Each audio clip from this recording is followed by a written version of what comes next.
Добрый день! Мы продолжаем серию передач «Фармвестник ТВ» у редакционного камина газеты «Фармацевтический вестник».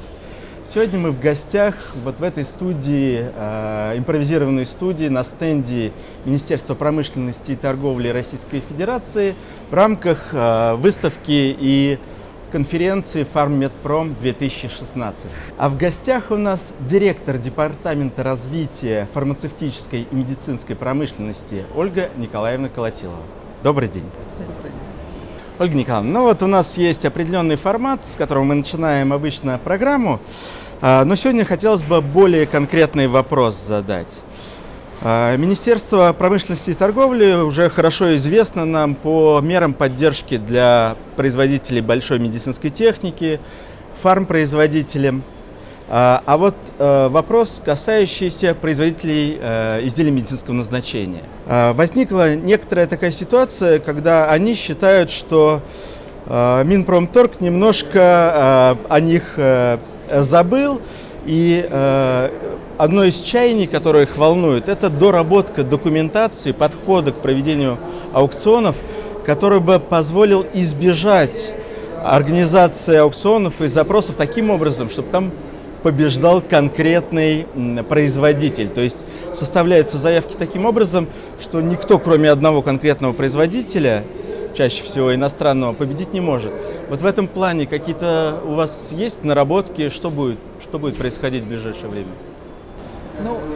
Прежде всего я хотела бы сказать, что в понятие медицинских изделий по законодательству сейчас входит и медицинская техника, и изделия медицинского назначения. Поэтому мне, конечно, странно слышать, что кто-то думает, что мы забыли о них, потому что это, конечно, наши полномочия, и мы в равной степени заботимся о всех компаниях в медицинской промышленности и в фармацевтической промышленности.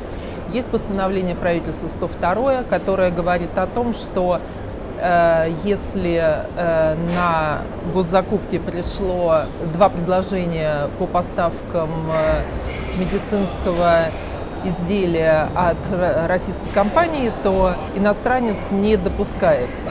Значит, в этом году мы сделали поправку к этому постановлению в части того, что запрещается смешивать в одном лоте медизделия, включенные в этот перечень к 102 постановлению, и не включенные. Кроме того, еще министерство разрабатывает унифицированные технические требования к медицинским изделиям. Всего разработано таких требований 41.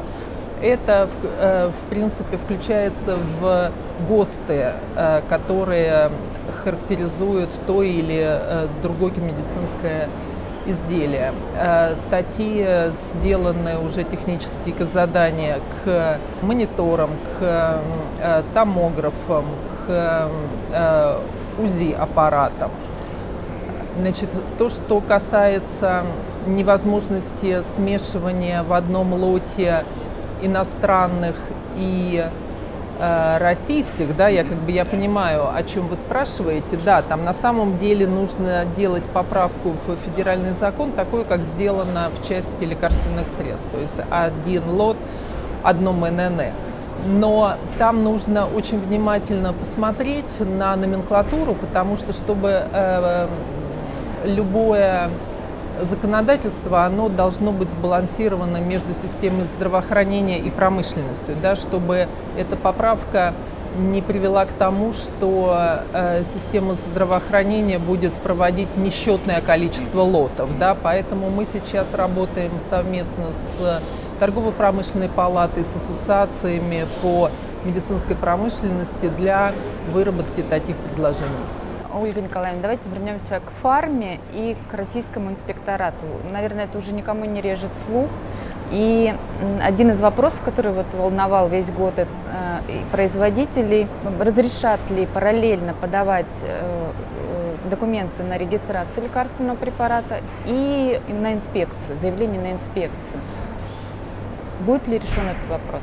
Да, на самом деле такие предложения нами разработаны совместно с Ассоциацией международных фармацевтических производителей, тем более, что сейчас уже подписаны документы, касающиеся единого рынка лекарственных препаратов Евразес, и мы ждем ратификации документа по присоединению Армении к Союзу со стороны Киргизии. Как только этот документ будет ратифицирован Киргизии, то единый рынок фактически вступит в действие. Поэтому там, значит, на самом деле в документах Евразес предусмотрено, что возможно параллельная подача. И мы как бы сделали такие же предложения в федеральный закон об обращении к лекарственных средств о том, что для первичной регистрации лекарственных средств, если у предприятия не получено заключение о соответствии, он может прийти и подать эти документы на регистрацию лекарственных средств с решением Минпромторга о проведении инспекции. И дальше уже процедуры ведутся параллельно, причем предусмотрено, что если, например, процедуры по государственной регистрации лекарственного препарата завершены, а заключение их еще не получено, то включается стоп-тайм на срок там до 110 дней. И если в течение этого времени компания приносит заключение к GMP, то лекарственное средство регистрируется, а если не приносит, то, соответственно, не регистрируется. Ну вот, продолжая тему, ведь президент дал поручение, и, соответственно, Министерство промышленности и торговли его исполняет, проверить всех производителей фармацевтической продукции и всех российских производителей. Насколько морально, стратегически, политически вы готовы к тому, что некоторые из них придется или временно, или на постоянной основе закрывать? Ведь не секрет, что не все российские производители соответствуют стандарту GMP. И сколько таких, вы думаете, может быть? Был ли какой-то анализ? Мы сейчас разработали трехлетний план по поручению президента, трехлетний план проверок российских предприятий на соответствие к GMP. С 2014 года, когда законодательно вступила в действие норма о необходимости соответствия российских компаний требованиям GMP, мы проверяем компании по двум как бы направлениям. Значит, первый вид проверок – это когда компания сама приходит на лицензирование, например, на расширение лицензии для включения новых лекарственных форм или новой производственной площадки. И второй способ проверки – это плановые проверки по плану, согласованному с Генпрокуратурой. За это время было уже проверено 200, было проверено больше, но соответствие подтвердили 226 компаний. Значит, мы посчитали, так как очень часто спрашивают и смотрят в процентах от компаний, значит, в трехлетний план проверок включено 536 предприятий юридических лиц. И когда мы говорим о том, что проверено 226, то возникает впечатление, что это меньше половины, да, как бы где же, как бы, в общем, где продукция соответствующая GMP. И мы специально проверили, сколько продукции в процентах выпускается именно этими 226 компаниями от общей продукции, выпускаемой всеми. Вот. Это 90% продукции. Самые крупные. Самые крупные уже проверены, ага. Поэтому, собственно, если даже что-то придется закрыть, какие-то компании, да, я не думаю, что это сильно повлияет на структуру рынка. То есть те, кто в товарном исчислении, в общем, являются достаточно маленькими. Да, они все подтвердили, а крупные все подтвердились. Система лекообеспечения от этого не пострадает. Не пострадает. Ольга Николаевна, фармацевтические компании очень интересует такой инструмент, как СПИК.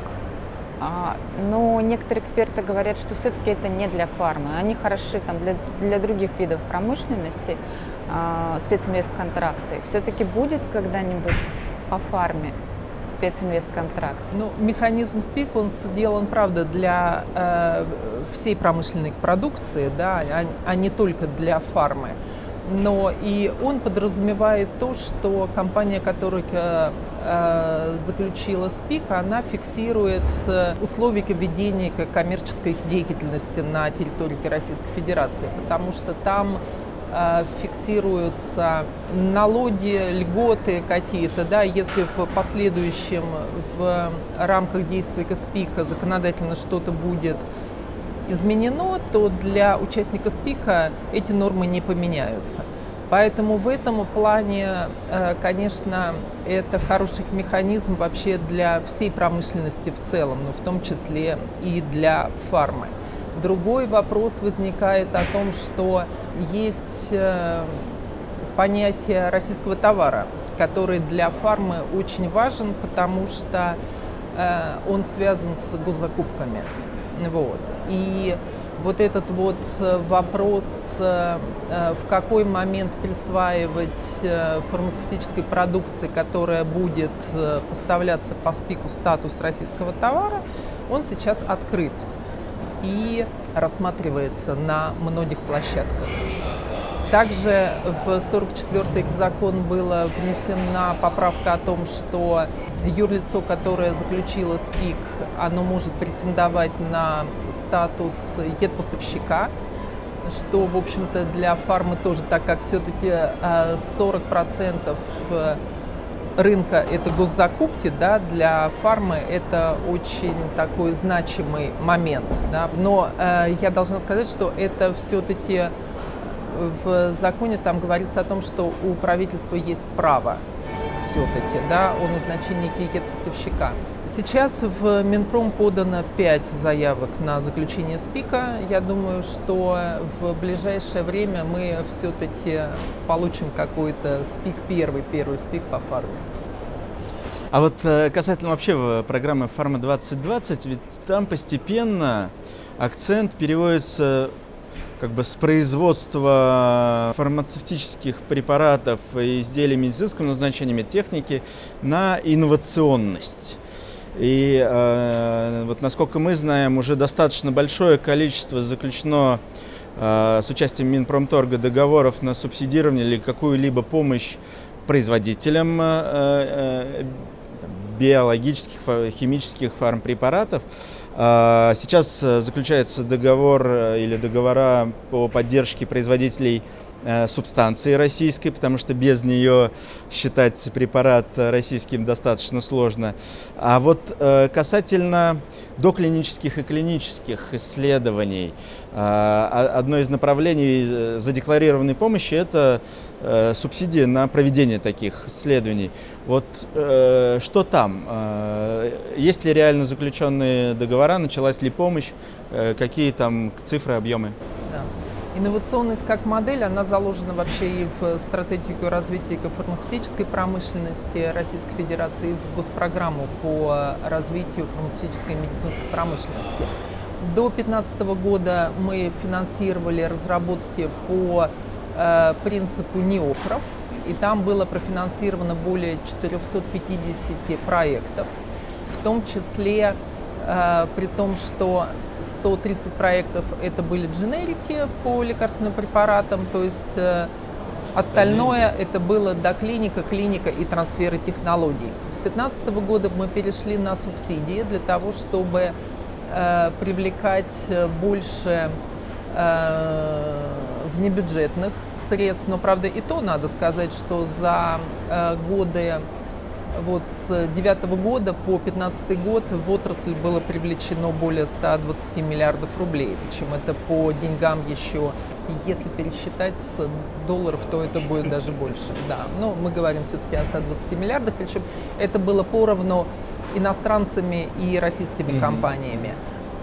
Сейчас вот мы перешли на субсидии и субсидируем фарму по 3 направлениям. Это клиника, это субстанции и это разработка новых лекарственных препаратов Next in Class, так называемых. То есть было проанализировано разработки и в том числе клинические исследования за рубежом, которые проводятся сейчас Биг Фармой, и выявлены были мишени, по которым сейчас вот как раз и принимаются к субсидированию разработки.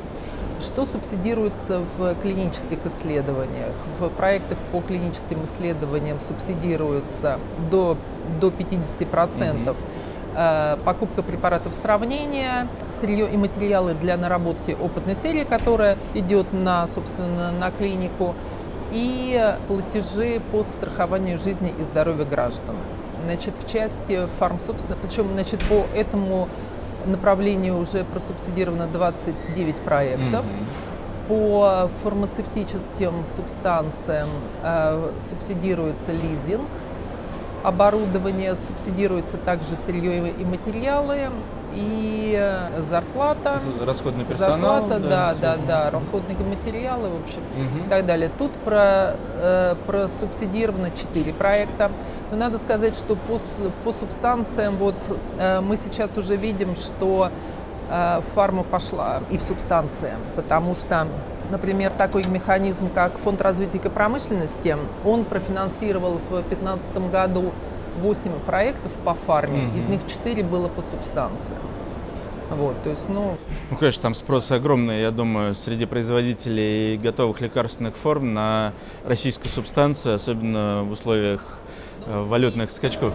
Тут не очистка, потому что мы приняли постановление правительства поправки в 719-е постановление правительства в части, что считать российским товаром. Лекарственная форма считается российским товаром, если произведены стадии производства именно не упаковки, а именно производства готовой лекарственной формы. А в части фармсубстанции российской будет считаться субстанция, молекула которой произведена на территории Российской Федерации. Вот так. То есть очистка уже как бы не подойдет под этот критерий. Хорошо, спасибо большое, Ольга Николаевна. Я напомню, что это была программа у редакционного камина. Мы все в гостях у Минпромторга, на стенде Минпромторга в рамках выставки и конференции Фарммедпром 2016. А у нас, в свою очередь, была в гостях директор Департамента развития фармацевтической и медицинской промышленности Колотилова Ольга Николаевна. Спасибо большое. Спасибо. Всего хорошего, увидимся в следующий раз.